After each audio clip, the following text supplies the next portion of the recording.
विधान परिषदेच्या काँग्रेसचे आमदार प्रज्ञा सातो उद्या सकाळी 11 वाजता भाजपमध्ये पक्षप्रवेश करणार असल्याची चर्चा आहे आणि विश्वसनीय सूत्रांनी माहिती दिली की उद्या सकाळी ते 11 वाजता भाजपाचे जे चंद्रशेखर बावनकुळे असतील, त्याचबरोबर भाजपचे इतर नेते असतील यांच्या उपस्थितीमध्ये उद्या सकाळी 11 वाजता त्यांचा पक्षप्रवेश होणार आहे। मात्र त्यांच्या आता कळमनुरीतल्या निवासस्थानाबाहेर जे आहे ते पूर्णतः शुकशुकाट आहे।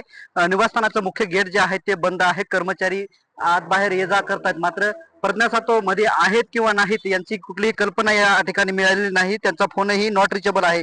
मात्र मागच्या काही वर्षापासून म्हटलं तरी चालते की लोक सभेची निवडणूक असेल, या निवडणुकीमध्ये महाविकास आघाडी एकत्र लढली होती। मात्र ह्याच महाविकास आघाडीमधल्या काँग्रेसच्या आमदार जे आहेत ते मुख्य नेत्या होत्या। मात्र ह्या कुठेतरी जे लोकसभेची निवडणूक झाली त्या निवडणुकीच्या प्रचाराच्या बाहेर होत्या, निवडणुकीच्या प्रचारामध्ये नव्हत्या। त्यावेळेसही त्यांच्यावर आरोप झाले होते की हे कुठेतरी आमदार प्रज्ञा सातो जे आहेत ते महाविकास आघाडीचं काम करत नाहीत, महाविकास आघाडीतल्या नेत्यांना कार्यकर्त्यांना न्याय देत नाही। त्यामुळे सातत्याने जे आहेत ते याच आमदार प्रज्ञा सातो यांच्यावर जे आहेत ते जे महाविकास आघाडीतले नेते असतील, त्याचबरोबर काँग्रेसचे छोटे मोठे नेते असतील, हे नाराज होते।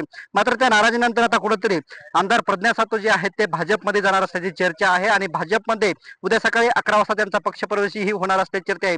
खरं तर दिवंगत राजीव सातो यांचं जे आहे ते हिंगोली जिल्ह्यातच नव्हे तर मराठवाड्यामध्ये, महाराष्ट्रामध्ये मोठं नाव होतं। राजीव सातो जे आहेत ते या ठिकाणचे दिवंगत खासदार होते आणि त्यानंतर जे आहेत ते प्रज्ञा सातोंनी कुठेतरी राजकारणामध्ये पदार्पण केलं होतं। राजकारणामध्ये त्यांनी पदार्पण केल्यानंतर अवघ्या काही वर्षामध्ये जे आहे ते त्यांनी पक्ष बदलत असल्याच्या चर्चेमुळे जे आहेत ते आता हिंगोली जिल्ह्यातच नव्हे तर अख्ख्या मराठवाड्यामध्ये खळबळ उडालेली आहे। कॅमेरामॅन ज्ञानेश्वर वानखेडेसह मी रमेश चेंडके, TV9 मराठी, हिंगोली।